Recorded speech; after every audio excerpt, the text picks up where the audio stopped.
Hey students, good morning. So, how you all have been doing?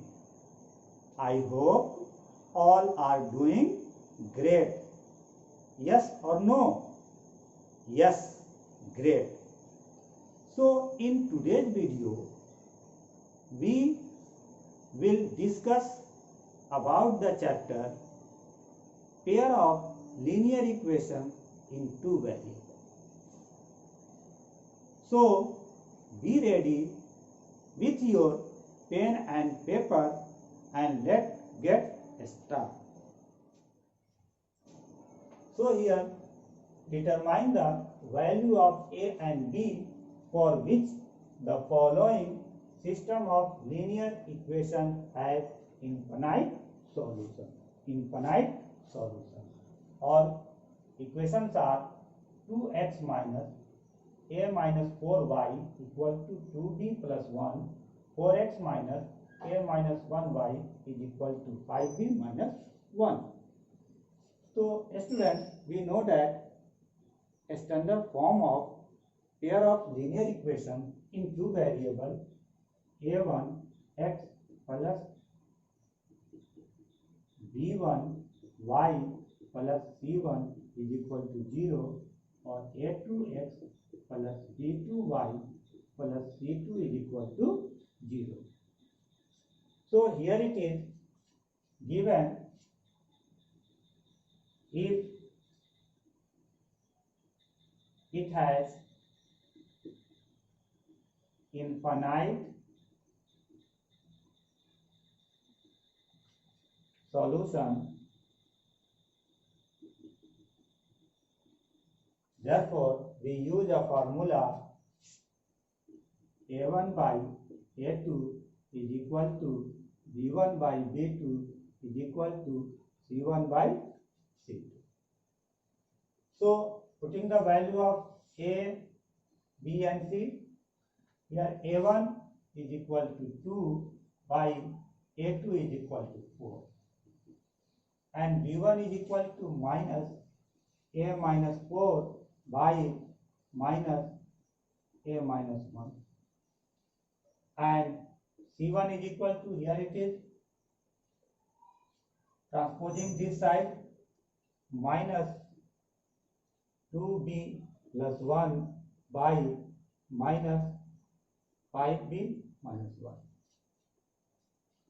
So 2 1 ja 2, 1 by 4, 2 1 ja 2, 2 2 ja 4, 1 by 4 और here minus minus cancel, a by 4 minus a minus 1 equal to minus minus cancel 2b plus 1 by 5b minus 1.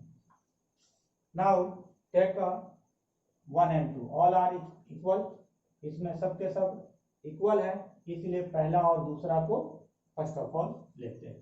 Now 1 by 2 equal to a minus 4 by a minus 1, cross multiplication, then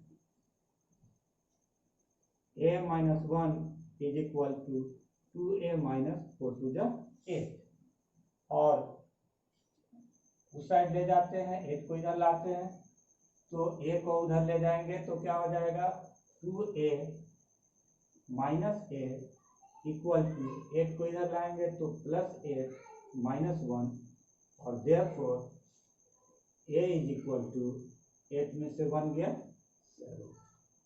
a का value find out हो गया. अब now from first and third से हम लेंगे तो क्या हो जाएगा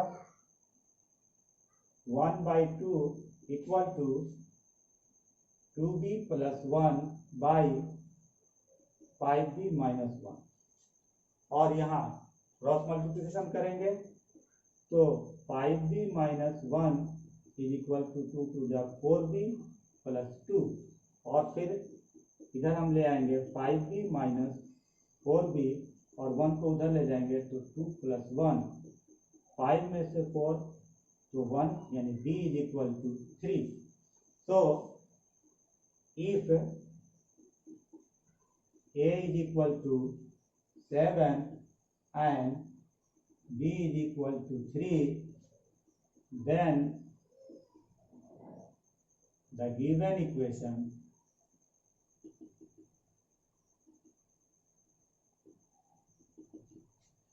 has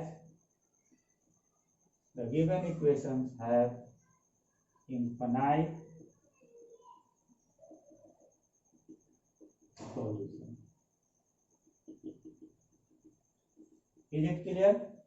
तो अगर a का वैल्यू 3 हो जाए और a का वैल्यू 7 हो जाए और b का वैल्यू 3 हो जाए तो ये इस इक्वेशन के क्या होंगे? इन्फिनाइटली मेनी सॉल्यूशन होंगे। तो स्टूडेंट इस तरह के क्वेश्चन जो है बहुत सारे आपके बुक में दिए हुए हैं। You should practise. Now come to the word problem. Okay, here it is. The sum of a two-digit number and the number formed by interchanging its digit is 110. If 10 is subtracted from the first number, the new number is 4 more than 5 times the sum of the digit. 4 more than 5 times the sum of the digit in the first number. Find the number. तो student यहाँ question को ध्यान से पढ़ना है और ये देखना है कि क्या कह रहा है क्वेश्चन में। तो सबसे पहले तो ये कह रहा है कि 2 डिजिट का नंबर है। तो हम लोग 2 डिजिट का नंबर होता है तो उसको हम लोग मान लेते हैं कि लेट इन 2 digit number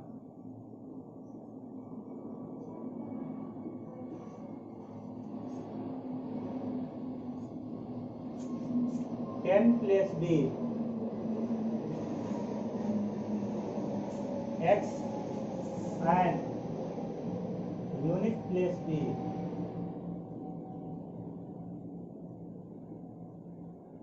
y. Therefore, required number या फर्स्ट नंबर जो भी हम कह लें, रिक्वायर्ड नंबर क्या हो जाएगा? 10 और 10 प्लेस के जगह पर x है और यूनिट प्लेस के जगह पर y है। तो रिक्वायर्ड नंबर हमारा हो जाएगा 10x plus y। अब अकॉर्डिंग टू क्वेश्चन क्या कह रहा है कि sum of a 2 digit number and the number form by interchanging it digit. तो अब लिखेंगे interchanging it digit, interchanging its digit. New number क्या हो जाएगा हमारा? न्यू नंबर हो जाएगा 10y plus x। ये नया नंबर हो गया। ये हमारा फर्स्ट नंबर है, ओरिजिनल नंबर है, और ये हमारा नया नंबर हो गया। अब क्या कह रहा है कि इन दोनों नंबर का सम 110। तो अकॉर्डिंग टू क्वेश्चन यानी 10x plus y plus 10y plus x is equal to 110। और यहाँ से 10 1 11 x plus 11y is equal to 110। और 11 से अगर डिवाइड कर देते हैं तो x plus y is equal to 10। ये इक्वेशन नंबर 1 हो गया। इक्वेशन नंबर 1 फाइंड आउट हो गया। अब हम लोग क्या करेंगे? इक्वेशन नंबर 2 निकालेंगे। वो कैसे? दूसरा कंडीशन से। क्या कह रहा? If 10 is subtracted from the first number. अगर पहले नंबर में से 10 सब्ट्रैक्ट करें तो क्या होगा? The new number is 4 more than 5 times the sum of the digit in the first. तो पहले नंबर के डिजिट के सम का 5 टाइम्स से 4 ज्यादा होगा अगर पहले नंबर में से 10 सब्ट्रैक्ट करेंगे। तो क्या कहते हैं? Again according to question, again according to question क्या कह रहा है कि अगर पहले नंबर में से 10 is subtracted from the first number, यानी हमारा 10x प्लस वाई था, उसमें से अगर हम 10 सब्ट्रैक्ट कर देते हैं तो वो क्या हो जाता है, तो पहले नंबर के डिजिट के सम का 5 टाइम्स से 4 ज्यादा, तो पहले नंबर के डिजिट का सम क्या हो गया, x प्लस वाई, इन डिजिट के सम के 5 टाइम्स से 4 ज्यादा, ये हो गया हमारा अकॉर्डिंग टू क्वेश्चन। अब इसको हम लोग सॉल्व करते हैं, तो यहाँ 10x हो गया और plus y minus 10 is equal to 5x plus 5y plus 4, और सबको इधर ले आते हैं, तो 10x और ये आया तो माइनस 5x हो गया, प्लस y ये आया माइनस 5y, और यहाँ से 10 और प्लस 4 है और प्लस उधर गया तो 10 हो गया, तो यहाँ कितना हो गया, 5 में 5x हो गया और 5 में से 1 गया 4y और इज इक्वल टू 14, ये इक्वेशन नंबर 2। स्टूडेंट, दो इक्वेशन बन गया।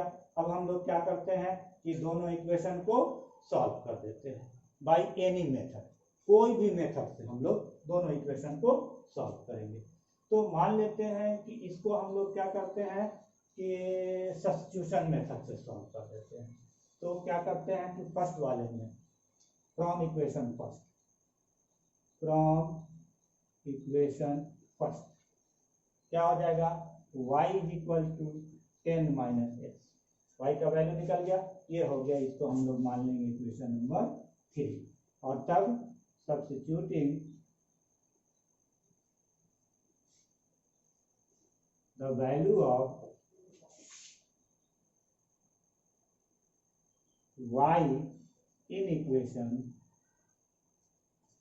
2 में y का वैल्यू सब्स्टिट्यूट कर देते हैं, तो 2 कितना है 5x माइनस 4, और y की जगह पर क्या हो जाएगा 10 minus x is equal to कितना हो जाएगा 14। अब यहाँ हो जाएगा 5x माइनस 10 4 जा 40 plus 4x is equal to 14, तो 5 4 9x is equal to 14 plus 4, और 9x इज इक्वल टू ये हो जाएगा 4 5 54, therefore x is equal to 54 by 9, 9 6 जा 54, x का वैल्यू फाइंड आउट हो गया 6। अब ये वैल्यू हम कहाँ रख देते हैं इक्वेशन 3 में, तो पुटिंग द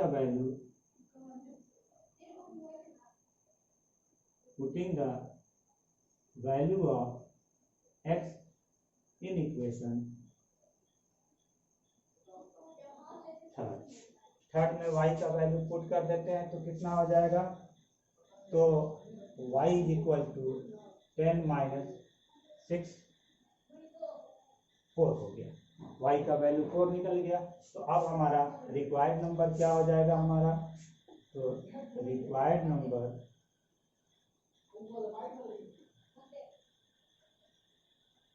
10 इंटू एक्स का वैल्यू 6 प्लस 4 60 प्लस 4 64, ये हमारा रिक्वायर्ड नंबर हो गया। वो नंबर क्या है 64 है। तो स्टूडेंट यहाँ पर हम लोग को क्या करना है, सबसे ज्यादा कॉन्सेंट्रेट करना है क्वेश्चन पर, क्वेश्चन को फॉलो करना है कि ये क्वेश्चन में क्या कह रहा है, और उससे हमें इक्वेशन तैयार करना है। और जब हम लोग का इक्वेशन सही हो जाएगा तो उसके बाद आप कोई भी मेथड यूज कर सकते हैं, सब्स्टिट्यूशन मेथड, एलिमिनेशन मेथड या क्रॉस मल्टीप्लिकेशन मेथड, और उससे x और y का वैल्यू फाइंड आउट कर लेंगे और उससे हमारा जो रिक्वायर्ड नंबर है वो निकल जाएगा।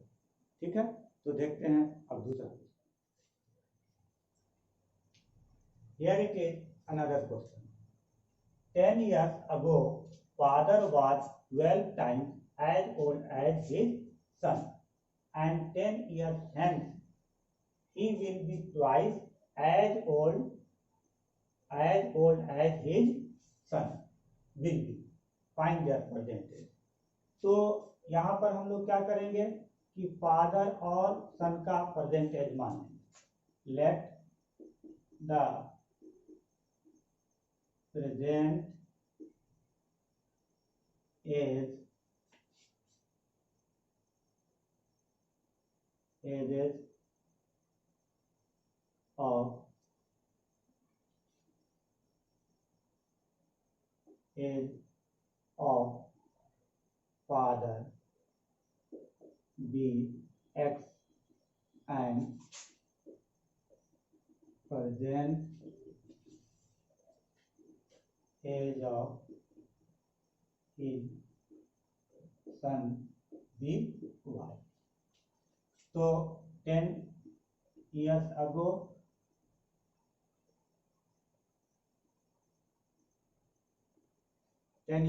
क्या हो जाएगा, फादर का एज हो जाएगा X, फादर एज,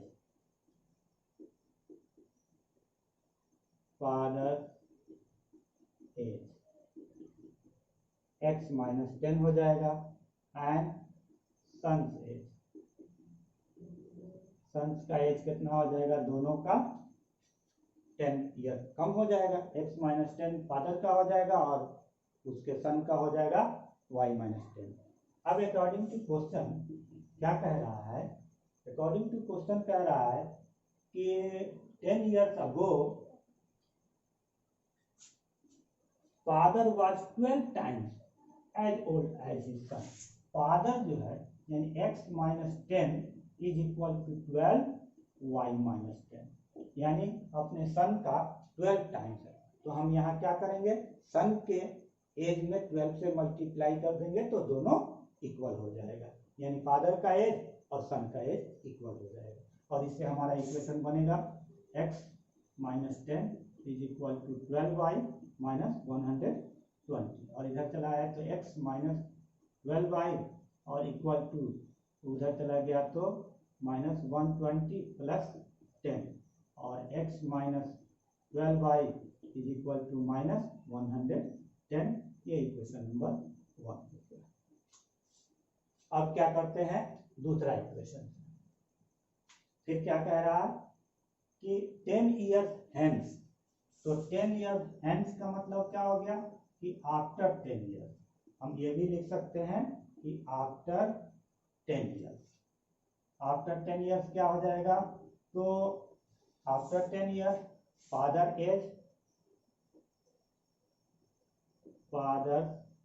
एज हो जाएगा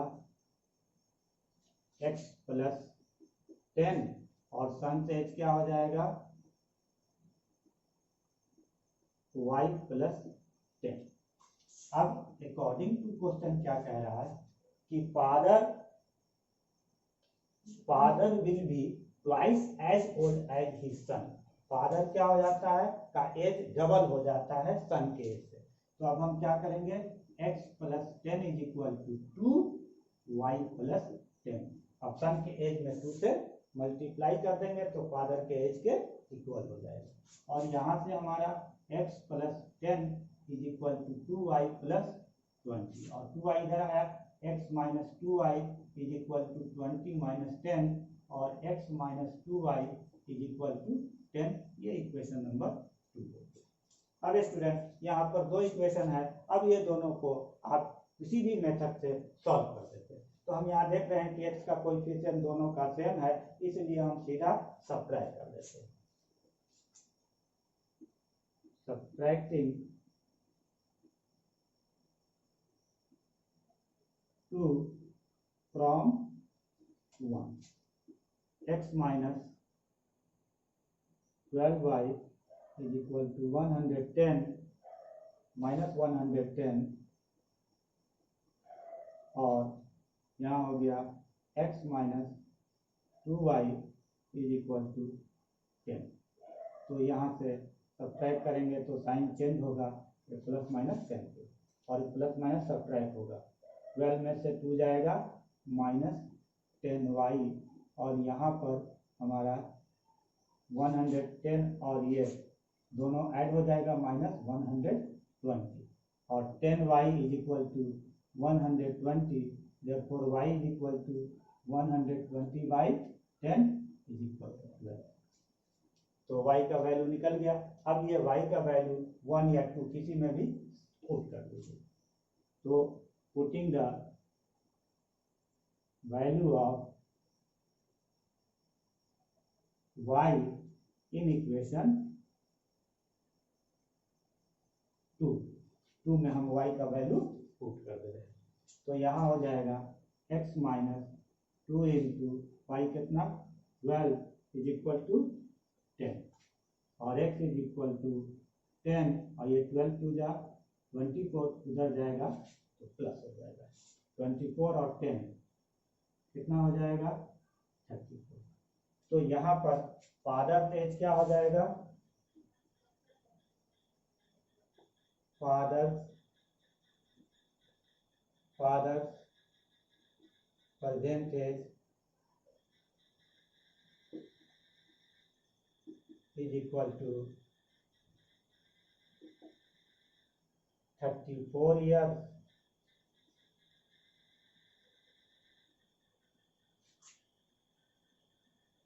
and son's percentage is equal to 12 years। यानी बेटे का उसका एज था 12 ईयर्स और फादर का एज था 34 ईयर्स। तो इस तरह से स्टूडेंट हम लोग इसको एज वाले क्वेश्चन को इस तरह से अकॉर्डिंग टू सॉल्व करते हैं। ओके, तो चलते हैं अब अगला क्वेश्चन पर।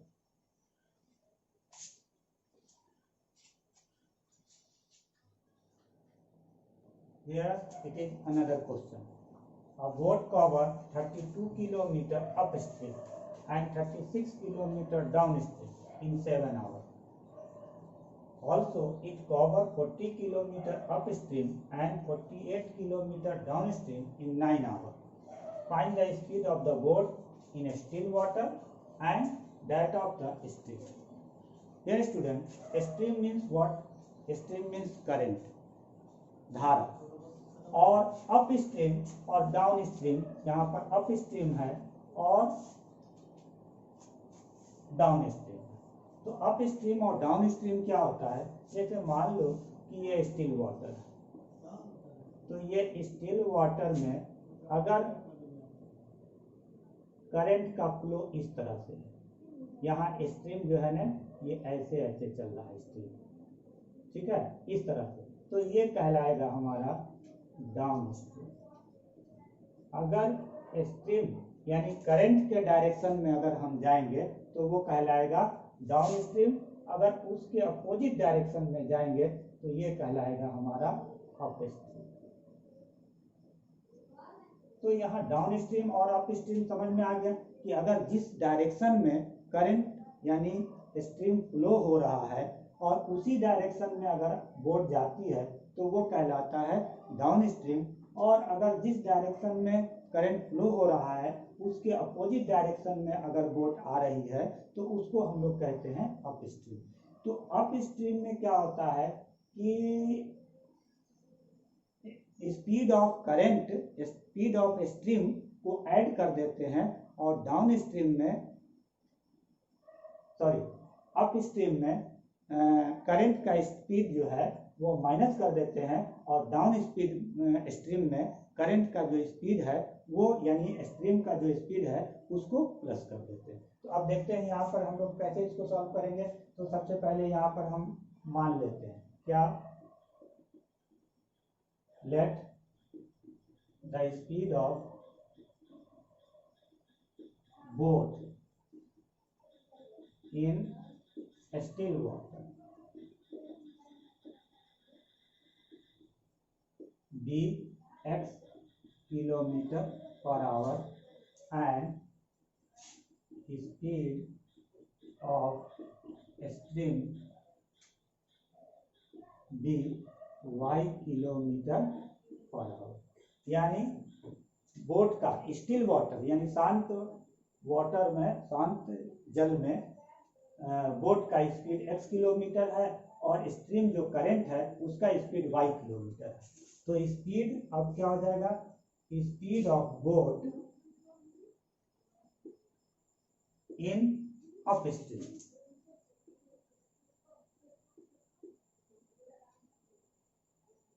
अप स्ट्रीम में क्या हो जाएगा तो x माइनस वाई हो जाएगा, क्योंकि जो बोट का जो एक्चुअल स्पीड है उससे और कम हो जाएगा, यानी x minus y kilometre per hour हो जाएगा। और डाउन स्ट्रीम में क्या हो जाएगा, speed of boat in down stream.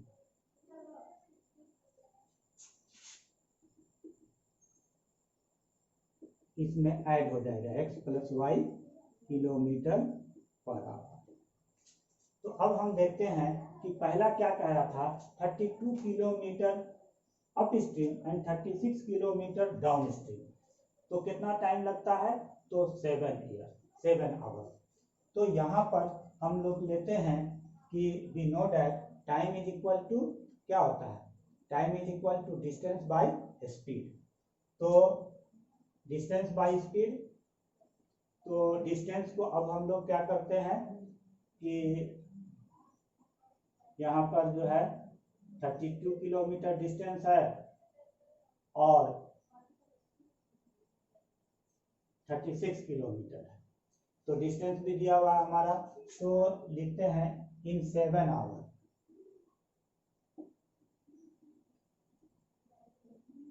7 our में क्या हो जाएगा, 32 kilometre according to question 32 kilometre क्या हो जाएगा, 32 किलोमीटर अप स्ट्रीम। तो यहाँ पर हो गया डिस्टेंस 32 और स्पीड कितना हो गया अप स्ट्रीम का, x माइनस वाई प्लस, और 36 किलोमीटर अप स्ट्रीम। तो 36 किलोमीटर डाउन स्ट्रीम। तो 36 किलोमीटर डाउन स्ट्रीम, तो डिस्टेंस हो गया 36 और स्पीड क्या हो गया x प्लस वाई, और ये कितना लग रहा है, 7 आवर। इससे हमारा ये इक्वेशन बना। अब यहाँ पर इक्वेशन को 1 ले लेते हैं और फिर अगेन अकॉर्डिंग टू क्वेश्चन अब क्या कह रहा है, दूसरा कंडीशन में कह रहा है कि also it cover 40 kilometre up stream. तो 40 किलोमीटर अप स्ट्रीम है, तो 40 बाई एक्स माइनस वाई और प्लस कितना 48 किलोमीटर डाउन स्ट्रीम। तो 48 बाई एक्स प्लस वाई, और इसमें कितना टाइम उसको लगता है, तो 9 आवर इक्वल टू 9। ये इक्वेशन नंबर 2 हो गया। ये 7 आवर हो गया और यहाँ स्टूडेंट हम लोग लिख देंगे इन 9 आवर हो गया। अब यहाँ से अब हम लोग क्या करते हैं कि इस तरह का क्वेश्चन अगर रहता है तो इसको हम लोग रिड्यूस कर देते हैं, यानी क्या करते हैं 1 बाई एक्स माइनस वाई को कुछ मान लेते हैं और 1 बाई एक्स प्लस वाई को दूसरा वेरिएबल मान लेते हैं। तो let 1 by x plus y is equal to u and 1 by x minus y is equal to B.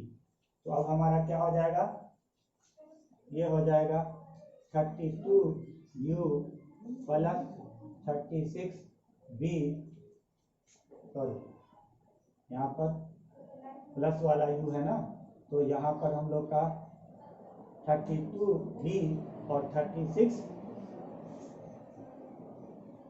You is equal to 7। Equation number 3 हो गया इसको हम लोग। और फिर क्या हो जाएगा इसमें 40 b plus 48 u is equal to 9। ये इक्वेशन नंबर 4 हो गया। तो स्टूडेंट यहाँ पर जो है इक्वेशन 3 और 4 निकल गया, और यहाँ पर अब हम लोग क्या करेंगे, किसी एक कोएफिशिएंट को इक्वल करेंगे या सब्स्टिट्यूशन मेथड से बनाएंगे, किसी भी मेथड का यूज कर सकते हैं। तो यहाँ एलिमिनेशन मेथड का यूज करने के लिए हम लोग क्या करते हैं, तो ये 32 है और ये 48 है, 40 है। तो अगर इसमें हम लोग इससे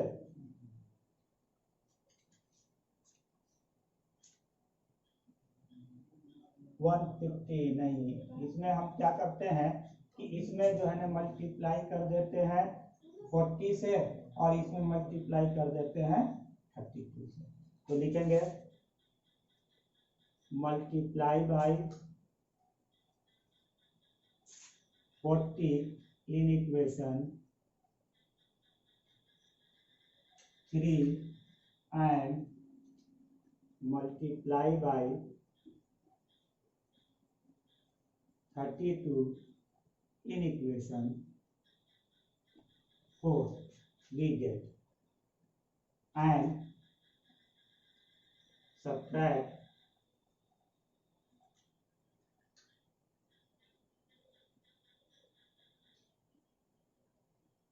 4 from 3।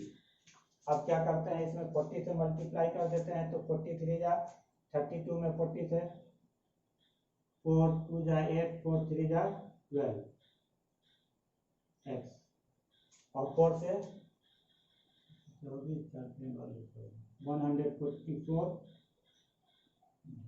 u, और ये 280, ये हो गया हमारा।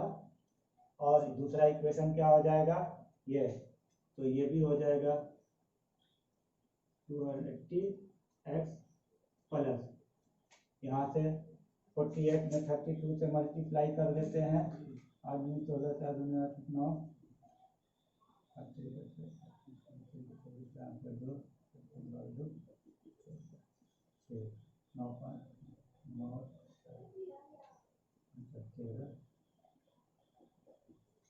ये हो गया 1536 u इज इक्वल टू, इसमें 9 से करेंगे तो 9 2 जा 18 और 9 3 जा 280। अब इसको सब्ट्रैक्ट कर देते हैं। यहाँ पर हम लोग क्या करेंगे, सब्ट्रैक्ट करेंगे, तो सब्ट्रैक्ट करेंगे तो ये कैंसिल हो गया, और ये 1536 में से 1440 को माइनस करेंगे तो ये हो जाएगा माइनस, और 6 में से 0 गया 6, और ये 13 में से 4 गया 9, 96 u, और ये कितना हो जाएगा -8, और दोनों तरफ से माइनस माइनस कैंसिल हो गया, तो अब क्या हो जाएगा 96 u इज इक्वल टू 8, और u इज इक्वल टू 8/96, ये हमारा u का वैल्यू निकल गया। अब क्या करते हैं, v का वैल्यू, या यहाँ से हम लोग चाहें तो कटा सकते हैं, 8 1 जा 8, 8 1 जा 8, 1/12,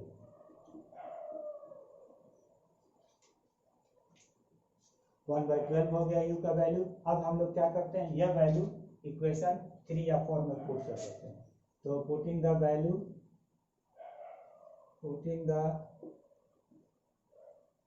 value of u in equation 3 in equation 3 में पुट कर देते हैं, तो क्या हो जाएगा 32 इंटू 32 इंटू b का वैल्यू तो हमें नहीं पता है, तो 32 b और प्लस 36, और u का वैल्यू यहाँ से ले लेंगे 1/12 इज इक्वल टू 7, तो 12 3 जा 36, और 32 b इज इक्वल टू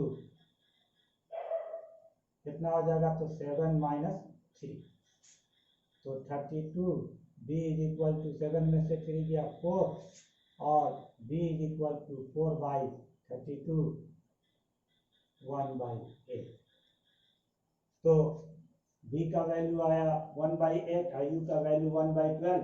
तो अब जो हम लोग माने थे, अब उसको जो है ना लेंगे, यानी कि नाउ अब क्या हो जाएगा, तो now 1/x plus y is equal to क्या था u, और u का वैल्यू कितना आया 1/12, और इससे हमारा एक इक्वेशन हो जाएगा x plus y is equal to 12, ये इक्वेशन नंबर 5 हो गया।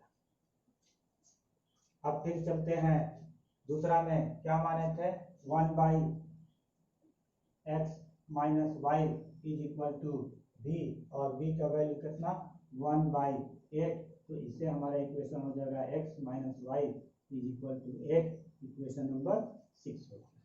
अब क्या करेंगे स्टूडेंट, तो यहाँ पर जगह नहीं है, अब यहाँ से थोड़ा सा हम यहाँ से हटाते हैं, और यहाँ पर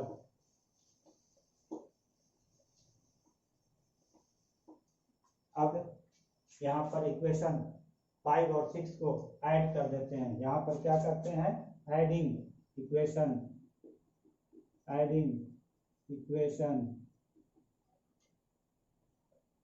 and 6 को ऐड कर देते हैं, यानी x plus y is equal to 12 और x minus y is equal to 8। Add करेंगे तो ये कैंसिल और 2x is equal to 20, therefore x is equal to 10। और ये वैल्यू फिर पुट कर देते हैं, putting the value of x in equation 5 या 6 जो भी आप ले लें, इन इक्वेशन 5। तो 5 में हम रख देते हैं x के जगह पर कितना, तो 10 plus y is equal to 12 और y is equal to 12 minus 10, तो x और y का वैल्यू निकल गया। तो अब यहाँ पर हमारा वैल्यू निकल गया। x हमने क्या माना था, तो x हमने माना था स्पीड ऑफ बोट। तो speed of boat in still water, speed of boat in still water is equal to 10 kilometre per hour और स्पीड ऑफ स्ट्रीम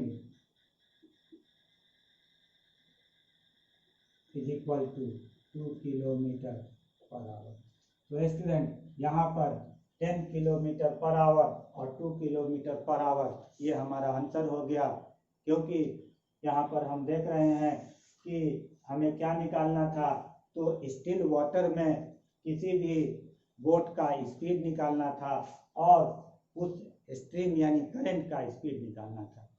तो यहाँ पर क्लियर हो गया। तो इस तरह के क्वेश्चन को प्रैक्टिस करना है और ओके।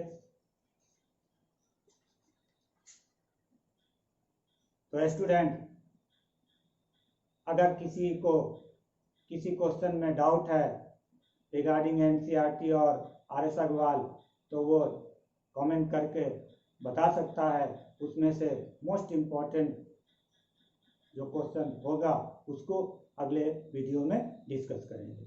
ओके, तो student, so I think this was enough for today and I hope you enjoy the video. Don't forget the like the video, and if you are new to our channel, so please subscribe and push the bell icon. Thank you and have a nice day. See you all soon.